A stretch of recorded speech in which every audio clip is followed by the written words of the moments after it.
in the final group of qualifying for round 3. The EFRA 1/8 Buggy B European Championships in Frixedas in Portugal.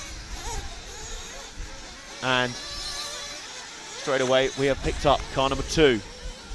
That's Alejandro Darras. Just ahead is car 4, that's Joao Lopez. 2 guys definitely to watch here. Spaniard Darras and the home hero, Portugueseman Joao Lopez. Lopez in the junior category. The juniors will have their own final tomorrow afternoon. We'll have the juniors final at 4 o'clock local time, as will the seniors class. And Darras straight in there with a 37.815 to start off. Good opening lap speed. These guys, but with the consistency and the concentration that will really be tested as these laps turn on. And as I say, are those 9 lap runs coming harder and harder to achieve? We've seen 2 of them in this heat. We did not see any in this group in the previous round. Can they rectify it now? Cars 4 and 2 continue on. Lopez now ahead of Darras, Alejandro Darras. Both those guys are the 2 fastest on the track right now.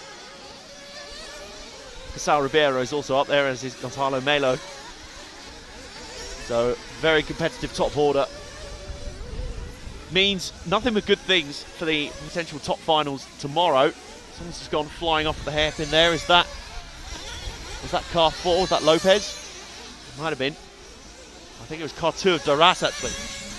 It was. That's going to put pay to any aspirations of a 9 lap run, surely. They were looking unlikely anyway. But I'll tell you someone we might have to pay attention to here is Gonzalo Melo, who is really looking good here. Melo is in car number 1. Keep an eye out. Car 1 is just coming through right in the centre of the track right now. The white into red into yellow car with white wings and white wheels. Right in the centre of the track, right in front of us here. Through the left-hander, 180 left, and it's coming up towards the EFRA tabletop right now.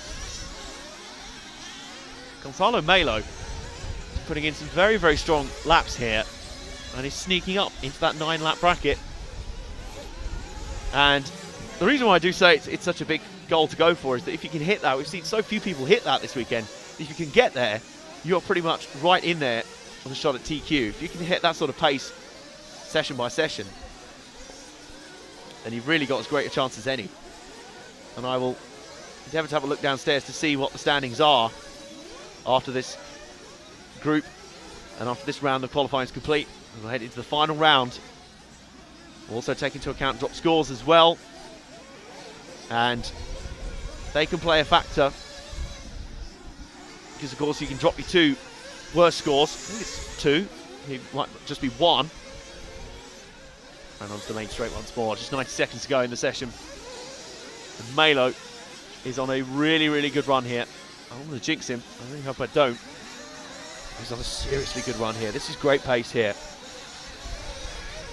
On a track that is supposedly slowing up quite considerably, Melo is delivering the goods here.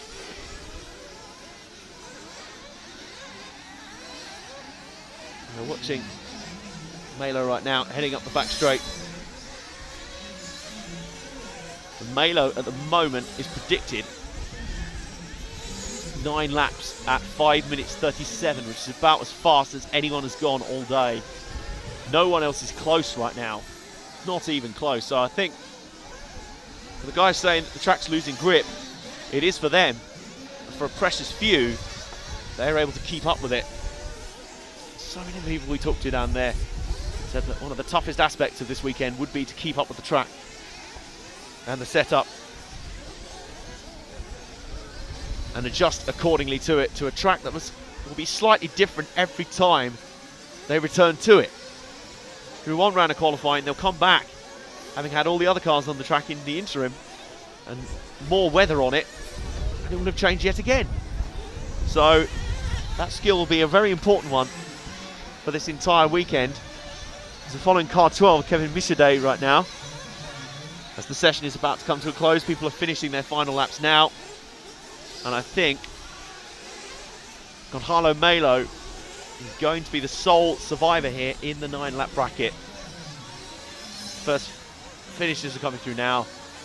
Thomas Musso, Nuno Casal Ribeiro, Villar, Zacharias Villalba, Alejandro Darras, very quick early. Ebert, but Gonzalo Melo will continue on to that elusive 9th lap and will complete it. And that is a supremely fast run. Melo has really delivered the goods out here. So let's have a look at the final standings for that heat. There you go. Gonzalo Melo showing with 8 laps there, but at 4 minutes 57, so you can see completed the 9-lap run in the end. I can tell you he completed 9 laps in 5 minutes 33.1, which is again one of the fastest we've seen out here this weekend. It'll put him right up at the top in TQ contention. Joao Lopez in the end second, third for Zacharias Villalba, fourth for Thomas Musso, Guilherme Hebert fifth, sixth for Vincent Meertens, seventh for Felix Kogler, eighth for Kevin Michaudet, Michael Todd ninth, and Christian Villar completes the 10. And then it's Miguel Coelho, Nuno Casal Ribeiro and Alejandro Darras